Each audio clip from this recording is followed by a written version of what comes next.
Have you ever found yourself exploding over something minor, like a dropped fork or a slow driver, and later wondered what got into you? Or maybe you are the opposite. You've been told your whole life to be the bigger person, swallowing your rage just to keep the peace. For most of us, this starts in childhood.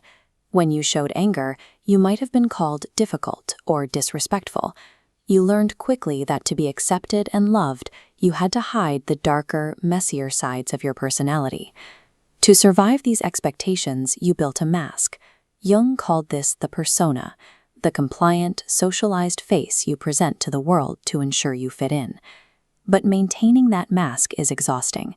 It creates the adult who learns to smile while slowly crumbling inside, constantly adjusting their own needs to match what everyone else wants. Here is the problem.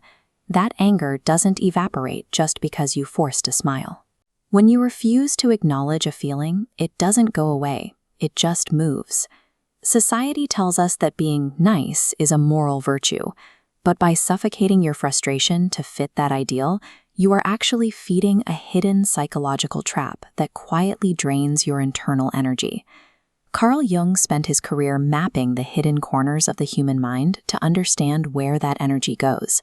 He discovered that the parts of yourself you don't want to admit exist, your selfishness, unacceptable desires, and fury, all exiled into a place he called the shadow.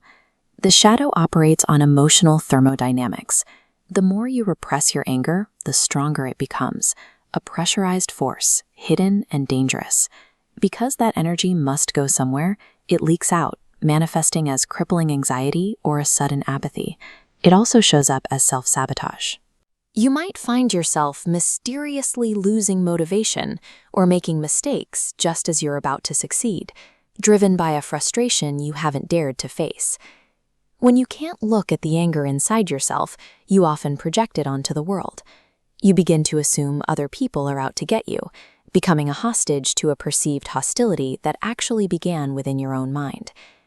Jung warned that this cycle is inevitable.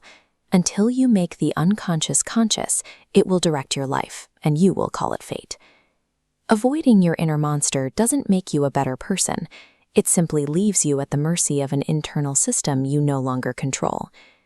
The solution isn't to start throwing tantrums or to destroy these darker impulses. Instead, the goal is to integrate them. This is called individuation. It's the process of bringing the light and the dark together, acknowledging your capacity for fury so you can become a complete human being. Stop running from your anger to access its raw power.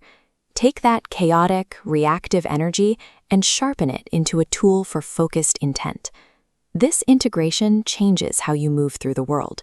You stop being a nice person who is easily manipulated and start becoming someone with clear, ironclad boundaries and a direct sense of ambition. Because you are no longer hiding your capacity for aggression, you don't need to use it impulsively. You carry it as a quiet, internal authority.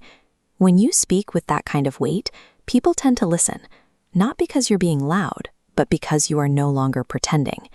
This creates a psychological stability that is difficult to disrupt. You no longer react reflexively to disrespect, because you've already faced your own internal monsters. You simply observe, decide, and then act. By embracing your full psychological depth, you can endure the discomfort of being misunderstood by others while remaining completely centered. You are no longer searching for external permission to exist.